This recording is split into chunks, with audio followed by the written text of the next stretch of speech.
Ukraine jamana kuntigi muso Olena Zelenska ni l'Amérique ko kan ko kutigi Anthony Blinken ki ɲɔgɔn kuma ɲɔgɔnya kɛ ntɛnɛndon na Washington Ned Price l'Amérique ko kan ko kutigi so ka mala tɛmɛla ye k'a fɔ ka masala bolila Russie ka binkani musakabaw kan Ukraine jamana la.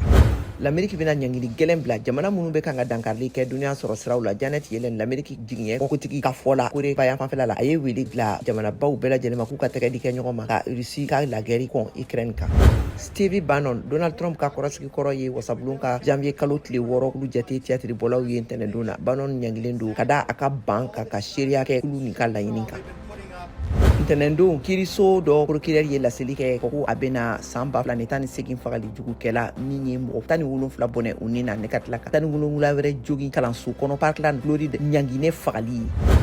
Luti ka jama tɔndenw ye nisɔngoya ɲɔgɔn dalajɛ kɛ San Francisco furuba fanga dala ka fanga wajibiya u ka gɔnjigibaw ka lenzon bana boloci caman labila teliya la.